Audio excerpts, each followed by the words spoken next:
नमस्कार, जोहार। मेरा नाम है अवंतिका और आप देख रहे the fourth pillar dot news. देश भर में 26 पार्टियों ने मिलकर केंद्र की बीजेपी की सरकार को सत्ता से बेदखल करने के लिए इंडिया गठबंधन बनाया है। चुनाव नजदीक आने के साथ ही गठबंधन में सीट शेयरिंग को लेकर बातें उठ रही है। खासकर झारखंड में इंडिया गठबंधन की सीट शेयरिंग में पेच फंसता दिख रहा है। चूंकि झारखंड में लोकसभा की मात्र 14 सीटें हैं और गठबंधन की सभी पार्टियां अपने पाले में अधिक से अधिक सीटों की मांग कर रही है। ऐसे में झारखंड में गठबंधन को सीट शेयर करने में परेशानी का सामना करना पड़ सकता है। जहां पहले से ही राज्य की दो बड़ी पार्टियां कांग्रेस और जेएमएम के बीच सीट बंटवारे को लेकर खींचतान की स्थिति बनी हुई है, वहीं अब सीट को लेकर वामपंथी पार्टियों ने भी अपनी बातें सामने रखी है। राज्य की तीन महत्वपूर्ण वामपंथी पार्टियां सीपीआई, सीपीआईएम और सीपीआईएमएल ने 3 लोकसभा सीटों हजारीबाग, राजमहल और कोडरमा पर अपना अपना दावा ठोक दिया है।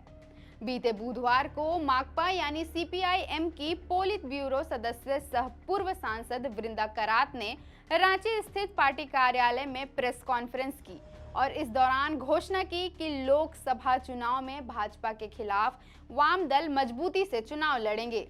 इंडिया गठबंधन में पार्टी राजमहल सीट पर चुनाव लड़ने का दावा करेगी।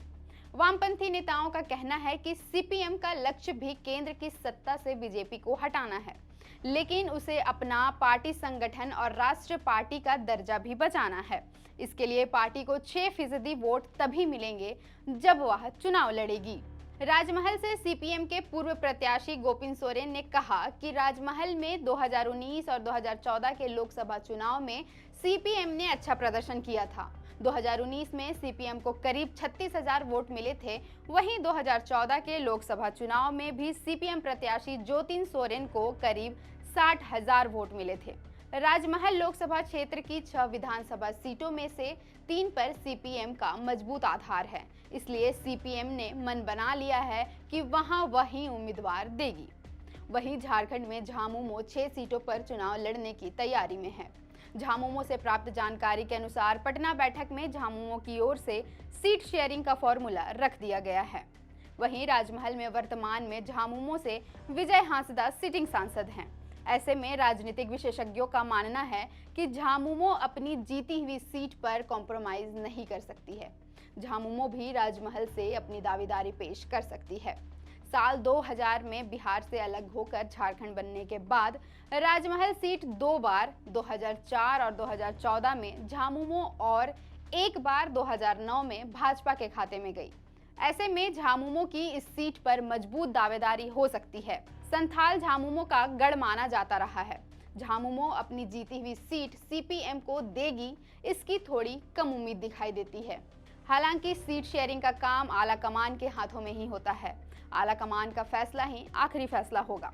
अब आने वाले समय में ही पता चल पाएगा कि राजमहल में किस पार्टी के प्रत्याशी को मैदान में उतरने का मौका मिलेगा, या फिर राजमहल सीट को लेकर झारखंड में इंडिया गठबंधन की पार्टियों के बीच संघर्ष उत्पन्न होगा। फिलहाल के लिए इतना ही।